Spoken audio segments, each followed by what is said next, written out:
welcome to another episode of the Petty Podcast, where we stay petty so we ain't got to get petty.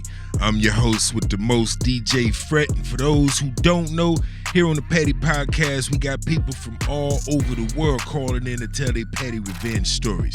When my blunt is over, the show's over, dig? Now today, we're going to do a little something different. I only want you to call in if you got a story featuring a neighbor, all right? So if you did something to a dumbass neighbor, hit me up. Now callers, you know the routine. Tell me your name, where you're from, then your petty revenge story, all right? We ain't got time for the All right, first caller, what's your name and where you're from? I'm Mitch, and I'm calling you from upstate New York. What kind of trouble you getting into up there, Mitch? Well, my neighbor took my parking spot after I spent almost an hour shoveling it, so I poured water on his windshield. It already sounds like they deserved it. So what happened? Well, one day, 8 inches of snow had fallen the night before, and the wind chill made it feel as if it were in the negatives. I drive an all-wheel drive SUV, so I have no issues getting out, but my wife, on the other hand, drives a Prius. Enough said. Indeed. Now, my car was down at the time, so we had to take my wife's car. I spent 45 minutes in the freezing cold shoveling that car out so we could get to the store. We were gone for an hour, and when we came back, our neighbor had taken the spot I had shoveled. Our apartment complex doesn't have assigned parking, but in the winter, it's understood that if you shovel a spot, it's yours. Common courtesy, you know. I feel you. Right? So when I saw his car in the spot I had just shoveled, I was pissed. I went inside and filled 2-gallon jugs of water, went back out and poured them on his windshield. Then I did it again. I must have poured about 10 gallons of water on his car, and being how cold it was already freezing by the time I poured the last gallon on. It sat like that overnight. The next morning, I got to watch as he helplessly tried to scrape all of these layers of ice off his windshield. Moral of the story is, don't take my parking spot. Yep, exactly what he deserved. I lived in areas like that before, and taking someone else's spot they work hard to clear out is some nasty work. Hope all that ice taught his dumb ass a lesson. Well done, sir. Thanks, Frett. Next caller, what's your name and where you're from? I'm Sarah from Seattle, Washington. I've been there before. I know enough about it to know if it ain't July or August, my black ass ain't going up there. Horrible ass weather. What you got for me? My neighbor kept parking in my spot, so I gave her a taste of her own medicine. How'd you do that? So my apartment complex has assigned parking spots, and each unit has one spot that's, yours. For weeks, my new neighbor started parking in my spot after work. At first, I let it slide cause I figured she just got confused or whatever. But when it kept happening, I left a polite note asking her to please use her own spot. The next day, I come home, and yep, her car is there again. This crumpled my note and left it under her wiper, like she was proud of ignoring it. So I decided I'd just use her spot instead. Every day, without fail, I parked right in her designated spot. It took 2 days before she started leaving notes on my car asking me to stop. I kept switching spots with her until she finally knocked on my door to confront me. I just acted clueless and told her, "Oh, I thought we were doing a swap since you were using mine."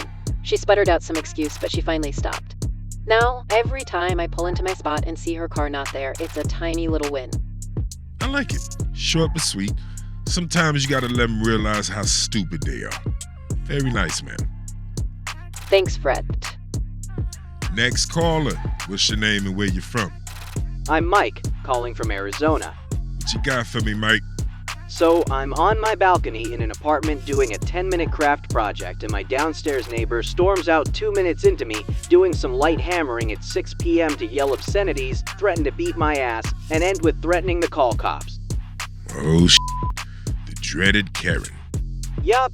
So I yelled back a few times I'd only be a minute, but she was just not reasoning with me. So when I wrapped up, I moved my subwoofer to the floor, adjusted some innocent settings, and played Corpse at a very reasonable volume. So now the whole floor is vibrating until quiet hours every day, until I'm done laughing at my own joke. Tomorrow, I'll be going to the office to turn them in for smoking on their porch and throwing cigarette butts where people, including me, walk their dogs, which is a poisoning hazard after all, and the smoke gets in my house. I haven't said anything because I'm not a narc. But don't start no thing, won't be no thing. By corpse, you mean Cannibal Corpse? Oh yeah, I f***ing love those guys. You? Nah, it's too hard for me. I'm more of a Trivium, Metallica, Megadeth fan. But I know the music and I would almost sympathize with your neighbor, but his dumb ass deserved it. Well done, sir. Thanks, Frett. Next caller. What's your name and where you from? Frett, it's Greg from New Mexico. What's the word, Greg? I forced my neighbors to move into a more expensive place. It sounds like this story could go two ways. Continue, brother. I got my very first apartment at the ripe age of 26, and I was fortunate to not need roommates. I was a model tenant, paid my rent on time every month, polite to the office workers, and never caused trouble. I lived on the top floor of a 3-story building. 2 years after I moved in, I had some new neighbors move into the apartment below me. I was working a swing shift, so my hours were 3 p.m., 11 p.m., and I often stayed up late to 3 a.m. to do minor chores, dishes, cooking, cleaning, but not vacuuming. I also had 2 cats at the time. I was really trying to be considerate, but my new neighbors immediately went on the warpath against me. I couldn't make any noise without them banging on my floor. I unloaded my dishwasher at 11 a.m. on a Sunday and they flipped out. They complained to the office about my herd of animals. They sent police to my door at 9 p.m. because I was watching TV, but I swear it was at a reasonable volume and I had subtitles on. I literally could not make any sound without them complaining. I hate stupid ass neighbors that complain over every damn thing. So I called the office back, told them that I did not feel safe in my apartment due to my neighbor's actions, which was legal grounds for me to break my lease. But then I dropped my bombshell. My neighbors had 4 people in a 1-bedroom apartment that had a 2-person max capacity. Apartment management told my neighbors they had to move into a more expensive 2-bedroom apartment where their lease would be terminated, so they moved to the larger apartment on the other side of the complex. My new neighbors were great. 2 adult men who smoked weed on the balcony. Never even spoke to them. Loved them. Well done. I never understood how people who know they doing something wrong complain for no damn reason and incriminate themselves. You probably could have been a little more petty, but I ain't mad at you, bruh. Well done. Thanks, Fred. Take care. Next caller. What's your name and where you from? I'm Dale, calling from Rhode Island. Dale, everyone knows Rhode Island is a made-up place. Well, it's so small, you wouldn't know you were there unless someone told you. What you got for me, Dale? This horrible ass ex-neighbor poisoned my cats, so it got personal. I believe I can already say on behalf of all animal lovers, f*** her. This was in the 80s, and I still hate that. So anyway, I had this neighbor who hated my cats. She would frequently complain that they were relieving themselves behind her bushes and would even collect it and leave it at our doorstep. When that didn't get a response, my mother told me she brought a coffee can with a little bit of cat poo. They were neighborhood outside cats, and it's typical cat behavior, and everyone in the neighborhood knew. This bitch was a hater of all animals. We would frequently see her running off birds and squirrels just for being in her yard. Over a period of a few months, 3 of my cats had sudden organ failure, and the vet suspected poisoning. It was a mystery to us until we heard from another neighbor that she was bragging about poisoning our cats with antifreeze. Wow, so she poisoned your cats and bragged about it? Yep, and when I got confirmation that it was indeed she who poisoned my cats, I took matters into my own hands. I went to the local feed store and bought a 10-pound bag of birdseed as well as a 5-pound bag of walnuts. That night, shortly after midnight, when the lights had been off in her house, I spread the contents all over her lawn and the bushes. Oh, The next day was pandemonium, and I'm pretty sure she was a nervous wreck. I never made the same mistake of admitting to the neighbors what I had done, but honestly, I don't think anyone else cared. Not long after I joined the U.S. Navy, and whenever I came home on leave, I would check to make sure she still lived there, and I would do it again. First, as a fellow vet, I appreciate your service. Second, she got off light, man. You could have been way more petty, especially since she killed your cats, but I understand. Still, good job, brother. Thanks, Frett. Next caller. What's your name and where you from? I'm Ellie from Oklahoma. What you got for me, Ellie? I have this neighbor who is just the worst. Let's call this Dave. Dave has this obnoxious habit of playing his music at full blast during the late hours of the night. I tried talking to him about it, but he just laughs it off and says it's not his fault if I can't sleep. Super charming, right? Oh yeah, sounds like a real stand-up guy. Right? Well, after weeks of sleepless nights and trying to be the nice neighbor, I decided enough was enough. One night, I found out he had a big party planned, and I knew he'd crank the music up even higher than usual, so I hatched a plan.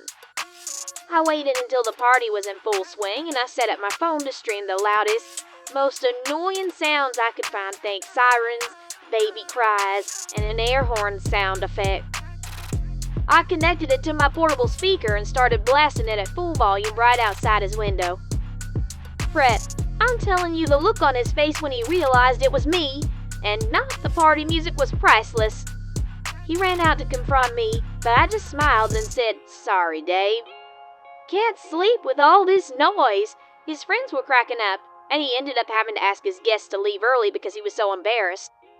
Since then, he's kept the volume down significantly. Well done, girl. You gave him a taste of his own medicine in front of his own people, and he had to cancel his party at the same time? You get a round of applause. Good job, Ellie. Thanks, Frett. Last caller. What's your name and where you from? I'm Amanda, calling from Nevada. What you got for me, Amanda? I had been living in a small house setback from the rest of the rows of homes on the street.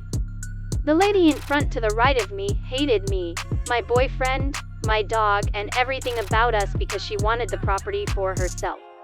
One particularly trying week, she had called the cops on us 4 times. And as we were very quiet, clean people, the cops just left right away after apologizing. I don't understand why instead of talking to your neighbors, you call the cops and get the law involved. Me either. When the cops didn't do anything, that bitch completely lost her mind and had the city come out to try and condemn the home for looking shoddy because it didn't have siding. Wow, she actually tried to get your house condemned? Frett, I you not. I woke up to find a cop, her, and the city assessors outside snapping pics. They put me through hell. So, I asked a friend from a warm state to send me some cockroaches. The evil lady owned a restaurant downtown, and I put over 30 live cockroaches in her bathroom. Then I called on her for health code violations. She was shut down, and she soon moved far away. Yo, you had a friend mail you roaches, and you planted those same roaches in a restaurant, which shut her down and made her relocate? You got right. Yo, any friends of Amanda who listening right now, do not, I repeat, do not piss her off. She's a definite representative of the around and find out tribe.